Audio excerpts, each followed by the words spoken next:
FIO के CEO और DG Ajay Shah साहब ने FDI की बात की, कहा कि FDI आने से सिर्फ इन्वेस्टमेंट नहीं आता है बल्कि एक टेक्नोलॉजी ट्रांसफ़र होता है जो इंडस्ट्री को लॉन्ग टर्म में काफ़ी फ़ायदा पहुंचाता है। आरती टिक्को सिंह, FDI को लेकर के एक बड़ी डिमांड आ रही है अलग अलग लोगों की तरफ से, सेक्टर की तरफ से भी, कि चाइना के साथ FDI पर जिस तरीके की पाबंदी लगी हुई थी, अब प्रधानमंत्री चाइना जा रहे हैं, SCO समिट के साइडलाइन में बायलैटरल होनी है, तो आपको लगता है कि एक बड़ा दरवाज़ा आप खोल देना चाहिए, समय की मांग है? लक्ष्मण जी, देखिए कितनी बड़ी मैं कहूँगी आयरनी नहीं, actually it's a pleasant irony कि प्रेसिडेंट डोनाल्ड ट्रंप ने इनफैक्ट इंडिया और चाइना की मित्रता करवाने में उनका सबसे बड़ा योगदान है। देखिए 2020 में स्टैंड ऑफ रहा इंडिया और चाइना के बीच में LAC पे। इनफैक्ट वो स्टैंड ऑफ रिजॉल्व नहीं हो रहा था, वो चल रहा था, उनकी वो टॉक्स हो रही थी, लेकिन वो रिजॉल्व कहीं नहीं हुआ। लेकिन पहली बार चूंकि ट्रंप ने हमको इतना पुश किया कि प्राइम मिनिस्टर मोदी जी इतने सालों के बाद चाइना जा रहे हैं, शी जिनपिंग से मिल रहे हैं, और ये मुझे लगता है कि अपने आप में एक बहुत बड़ा, मैं कहूँगी, श्रेय प्रेसिडेंट ट्रंप को ही लेना चाहिए, मिलना ही चाहिए। क्योंकि बेशक हम लोगों का ट्रेड चाइना के साथ रुका नहीं, स्टैंड ऑफ था, लेकिन ट्रेड नहीं रुका, ट्रेड बढ़ा ही। लेकिन जो एक वो हॉस्टिलिटी थी कि एक दूसरे के यहाँ जाना नहीं, मिलना नहीं, फ्लाइट्स नहीं, या टूरिज्म जो अभी रिज्यूम हुआ है, बहुत सारी जो चीजें चाइना और इंडिया के बीच में रुक गई थी वो वापस से रिस्टोर हुई है। तो मुझे लगता है कि एक तो उनको ये श्रेय जरूर जाना चाहिए, इसमें कोई बड़ी बात नहीं होगी कि हम लोग इससे हिचकिचाए और हम ये एक्सेप्ट ना करें। दूसरी बात मैं ये कहूंगी कि इंडिया चाइना का मित्रता या इंडिया चाइना का अच्छा रिलेशनशिप पूरे रीजन के लिए अच्छा है। हम ये हमेशा मानते आ रहे हैं, इंडिया का हमेशा स्टैंड रहा है कि पूरे एशिया में दोनों पावर्स की जगह है और वो दोनों पावर जो है कोएग्जिस्ट कर सकते हैं। तो अभी जो अपॉर्चुनिटी खुली है कि हम बहुत जो इश्यूज है लैंड के या टेरिटोरियल इश्यूज जो है उनको साइड पे रख के हम ट्रेड को या टेक्नोलॉजी या FDI की जो बात कर रहे हैं, इनफैक्ट हमारा जो पिछला बजट था, प्राइम मिनिस्टर मोदी जी का ही बजट था, उसमें इस बात का पूरी तरह से संकेत भी था कि हम वो निवेश चाहेंगे चाइना का। तो मुझे लगता है कि इसमें किसी को आपत्ति नहीं होनी चाहिए कि इंडिया चाइना के साथ, हाँ, इंडिया चाइना, बिल्कुल। और मुझे लगता है कि अभी एक अपॉर्चुनिटी है, उसको देखना चाहिए। चाइना के साथ सिर्फ एक ही कंसर्न होता है साकेत मिश्रा सर, कि चाइना के साथ हमारा ट्रेड डेफिसिट इतना ज़्यादा है ना कि बहुत हम लोग थोड़े से सतर्क रहते हैं पहले से ही। लक्ष्मण जी, ट्रेड डेफिसिट से ज़्यादा मुझे ट्रस्ट डेफिसिट पे थोड़ा सा टेंशन है, क्योंकि कटु सत्य ये है कि चाहे हम लोग जितनी दोस्ती करना चाहें, चाइना नंबर 1 होना चाहता है। शायद आज एशिया का सबसे बड़ा इकोनॉमिक पावर है भी, पर चाइना हम लोग को भी ऊपर नहीं उठने देना चाहता है, और हम लोग को इसमें अपने दिमाग में कोई गलतफहमी नहीं पालनी चाहिए। उसका ये मतलब नहीं कि हम लोग उनके साथ ट्रेड, यूएस के रुख के बाद तो चाइना को भी समझ में आना चाहिए कि हमें इंडिया भी भले ही मजबूरी का दोस्त क्यों ना हो।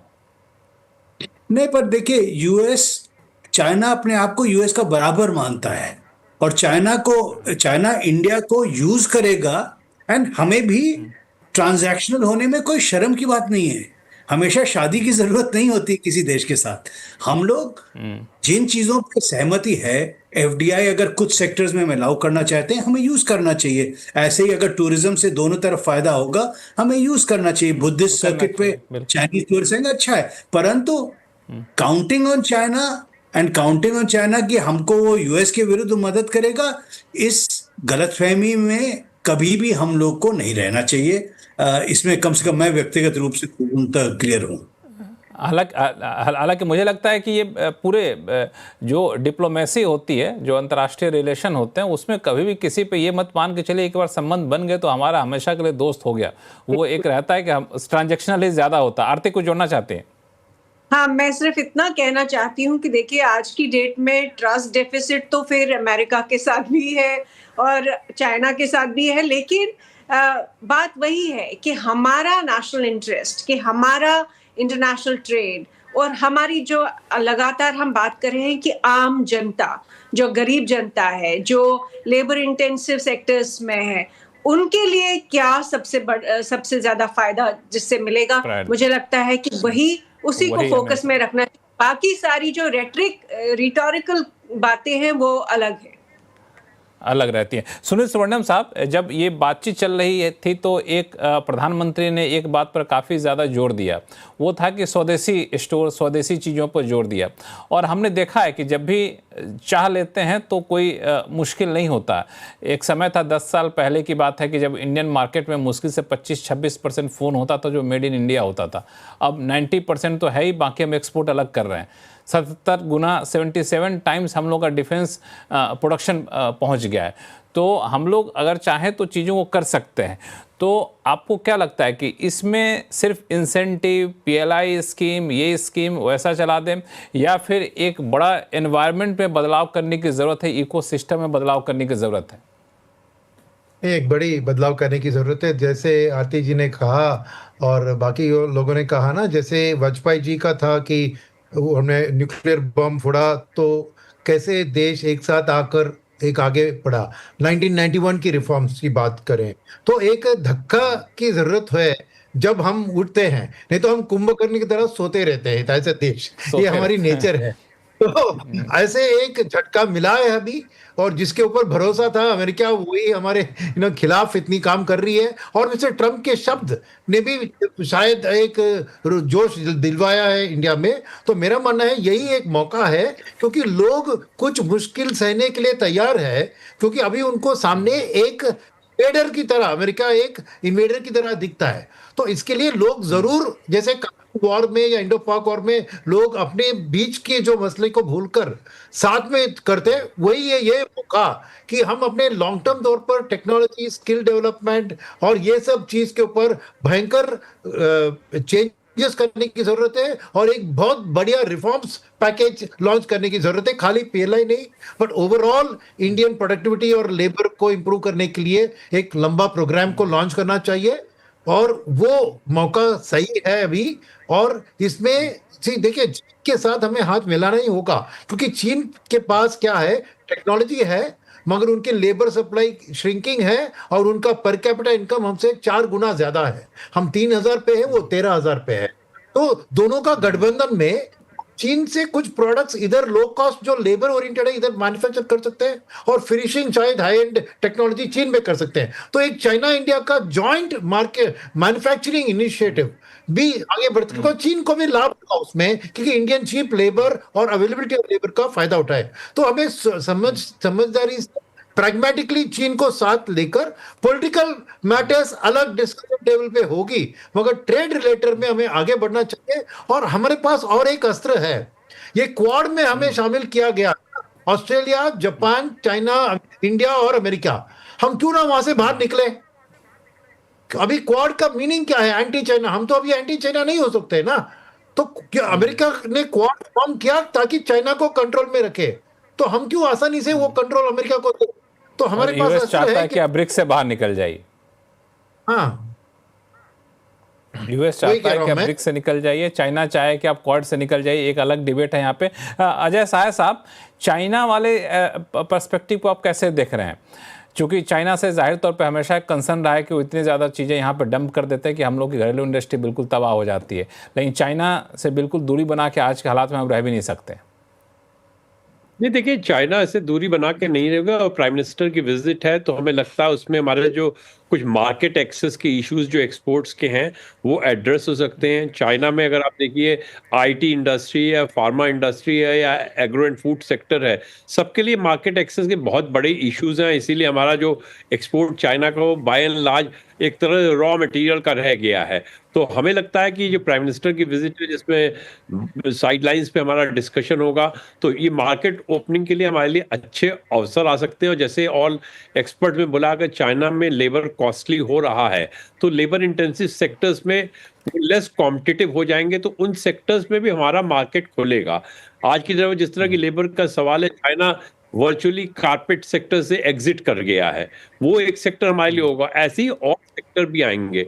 तो हमें लगता है कि हमें चाइना के साथ जरूर रिश्ते बनाने चाहिए। जहां तक वो डंपिंग का सवाल है उसको हमें देखना चाहिए। हम ऐसे भी चाइना के साथ कोई फ्री ट्रेड एग्रीमेंट नहीं कर सकते हैं। आज की डेट में आसियान में अगर इंडोनेशिया और इंडोनेशिया देखिए, वो चाइना की डंपिंग से बहुत परेशान है, तो ऑफकोर्स नेसेसरी सेफगार्ड रखने पड़ेंगे।